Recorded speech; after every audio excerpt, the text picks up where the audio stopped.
When she came out of the garage, I was sitting on a chair in the middle of the kitchen, opposite the laundry room. She noticed me when she came to the laundry room door. On a small table that I took out of the living room, there were several items, stage props. I had a performance coming up. Thomas? There was a question in her voice. What are you doing? Is something wrong? No, nothing happened, I replied. I just thought you might need to help me with the fitting. Fitting? What are you talking about? I picked up one of my items from the table. This. I proudly showed it off. They say they need to be adjusted. What is it?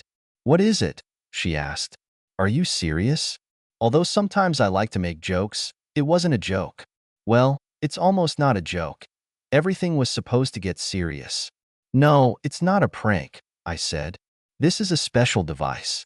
Her eyes widened in surprise. What are you up to? What is it? She asked. I have studied the matter, I replied. There are certain rules for us husbands. For example, this is one of these devices. You're wearing a key on a chain around your neck. When there's time, you can let me out if you want to. Thomas, what's going on with you? She looked at me like I was crazy. I have no idea what you're talking about. I just wanted to understand how it all works in order to play my part. That's why I bought you a little chain. I lifted her up so she could see the key dangling from her. You can wear this, and when you're ready, you can let me out. Do you like it? I asked, showing the device. I could choose a different style if this one doesn't suit you. What are you talking about? Her voice got louder. What is this thing, and why do you need it? Obviously, she was not satisfied with my choice. Well, maybe I can get this device back. As long as it's not in use, everything should be fine. Thomas, are you accusing me of something? She was outraged. No, I don't want to think about it that way, I said. I just hope that I understood my role correctly. I handed her the device. She took a few steps forward, snatched it out of my hands, and threw it into the laundry room, right into the dryer. Stop it, she screamed. I looked upset. You could just tell me if you don't like it. We could have chosen something else. Now I have to take the time to fix it. Forget it, she growled. How long have you known? I thought about it for a minute. Well, today is March 15th, I said. The first time it happened was on February 11th. It's 5:40 now. Now she was startled and was silent, not knowing what to say. Why didn't you say anything? What is it? She asked breathlessly. What was I supposed to say? I asked. Well, for example, why are you doing this? Or, how long has this been going on? Is that what you want to hear? I asked. Aren't you wondering why? What is it? She asked. I know why, I said. I don't need to ask. She looked puzzled. How do you know why? I know why people cheat, I explained. It has to do with their character. She froze in surprise, and her eyes filled with tears. How can you say that? I thought you loved me. Well, what's that got to do with it? I asked. I loved you. But when I found out that you were cheating, it changed everything. Now I'm just trying to figure out how to live with this knowledge. She paused for a moment, clearly shocked by my words. What are you talking about? What is it? She asked. That I'm trying to figure out what to do next, I replied. Are you divorcing me? What is it? She asked, her voice trembling. Well, it's going to take some time, I told her. But yes, I think it would be logical. It's over, Thomas. I'm not going to see him anymore. I don't want a divorce. It's weird, I said. Usually, when someone cheats, it's a sign that they want to leave the relationship. But maybe you really haven't thought about getting a divorce. I didn't want you to find out, she said. It was a short mistake. It's over, and I promise I'll try to be a better wife. That sounds good, I replied. But I'm afraid it's too late. Thomas, please don't do this. You know that I love you. It didn't mean anything. It just happened that way. It's all over now. The problem is, you never told me it started, I said. How are you going to convince me that this is true? She came up to me, trying to find a way to fix the situation. Thomas, please, she said. I was silent. We both knew that the situation was out of control, and it would not be easy to put everything back in its place. Let's try to start over, she suggested. I looked at her, realizing that even if she sincerely wants to correct mistakes, we both have a long way to go to trust. I'll think about it, I replied. She sighed heavily, realizing that there wasn't much hope for change in her words. "I'll check in tomorrow," she said softly, looking down. "All right," I said shortly. We both knew that there would be a lot of difficult conversations ahead, and no one knew how it would all end. "I told you I don't want a divorce." "I know," I said. "I remember. It was only a few minutes ago." "We don't need to get divorced," she pleaded. "I told you, it's over. From now on, I will be faithful to you." "Yes, I remember that too," I said. "But I've heard that before. I promised to leave everyone else, remember?" Her face turned red. "Yes, I remember. I do not know what is wrong with me. I wasn't going to do that, Thomas. We just worked together." He started to show interest, and I acted rashly. "I am so sorry. I understand that it doesn't mean much. I thought you'd react more harshly." "I was upset," I admitted. "I was angry for several weeks. I've been thinking a lot. But then Macy talked me out of taking rash steps." She gasped. "Does Macy know? Did you tell our daughter?" "What for?" "No, I didn't tell her," I said. "She guessed it herself." Her face fell in shock. "How? When? Did she know?" "Now I understand why she doesn't call me." Her voice trembled with realization. "I think she just figured it out on her own," I said. "Children feel when something is wrong."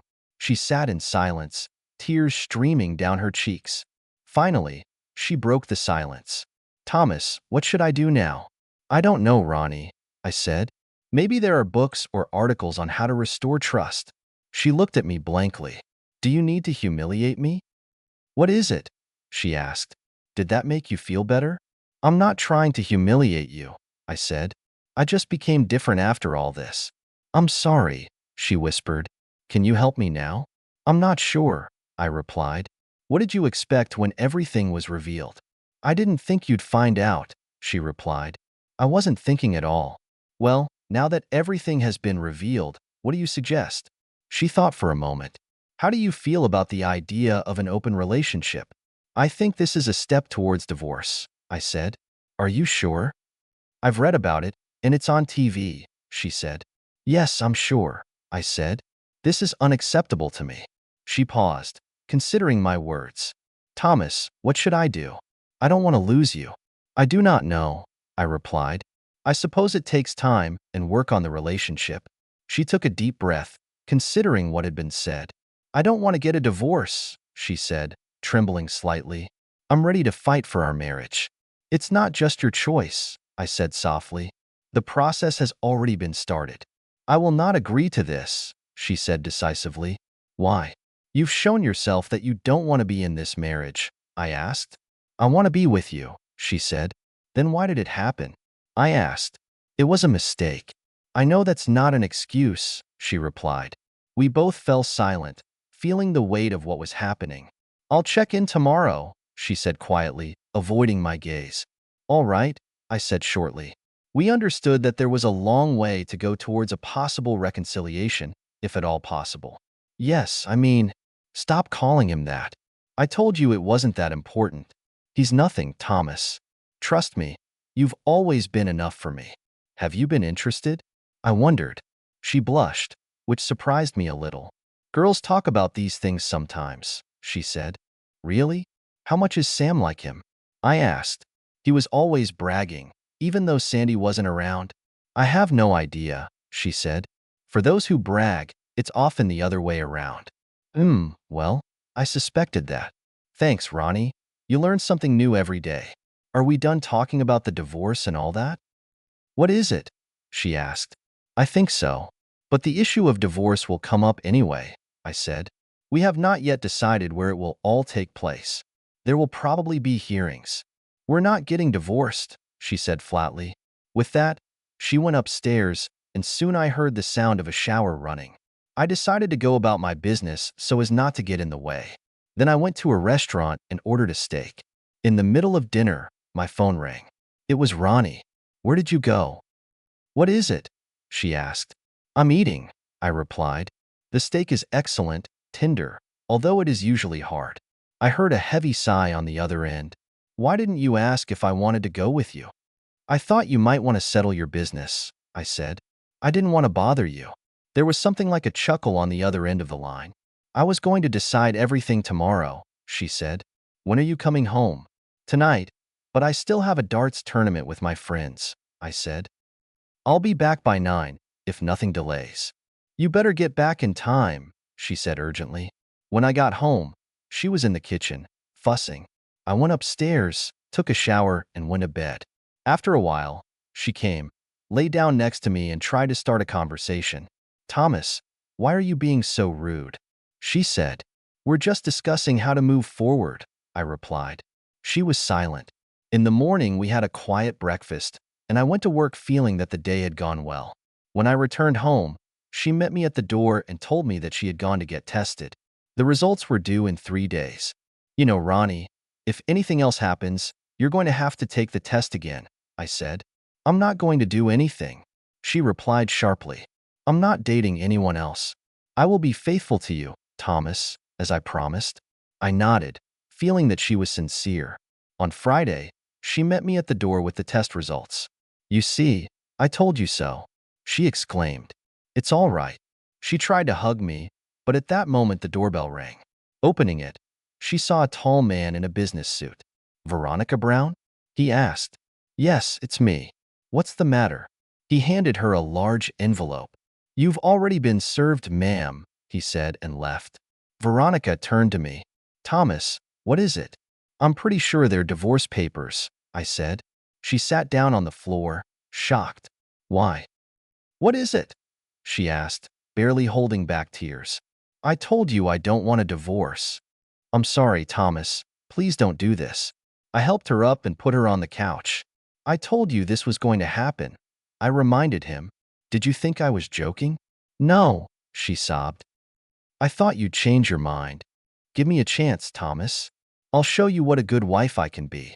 Do you want to prove it right now? I asked her. She looked at me with eyes full of tears. I held out my hand to her. She was full of enthusiasm, and the weekend was very eventful. On Sunday, I already felt tired, but she was still full of energy. I have to give her credit for that. She called the person she was in a relationship with and asked me to listen to the conversation. She told him that everything was over between them. He reacted harshly, calling her offensive words. It was unpleasant for me to hear this, but I stayed away. The divorce process went on as usual, and the judge ordered mandatory consultations. We had to go through 6 sessions, although the consultant could reduce their number. Ronnie chose a consultant, and I immediately disliked him. He was a man who didn't seem to understand family issues and applied his theories to us. I took these sessions as a formality and patiently waited for their completion. The consultant and Ronnie thought they had made some progress, although I remained skeptical. At the last session, he asked if we wanted him to notify the judge that the divorce was canceled. I replied that I could handle it myself. When he got up to say goodbye, I shook his hand, but there was irritation in my tone and behavior. Listen, I said, keep your advice to yourself. We're done. After that, I went out, leaving him and Ronnie in place. She followed me. Why did you do that, Thomas? What is it? She asked. I thought we were getting better. That's what I thought before I found out you were having an affair, I said. She stood for a moment, digesting my words. You're really going to divorce me, aren't you? Yes, I told you that from the very beginning, I replied. Maybe you should listen better. Are you going to leave, or do I have to leave? What is it? She asked. I like our house, I said. If you decide to leave, it's your choice. But if one of us leaves, we'll either have to sell the house and split the money, or negotiate compensation. So we're going to get divorced, but we're going to live together for now? What is it? She asked in surprise. As I said before, until you decide to leave, I don't mind you staying. But if you start seeing someone again, we'll have to renegotiate our arrangements. Are you going to date other women? What is it? She asked. Considering the way we live now, I don't think I'll have the energy for it, I replied. She thought for a moment, then smiled. We'll get married again in a year, she said. I smiled, but I was sure it wasn't that simple.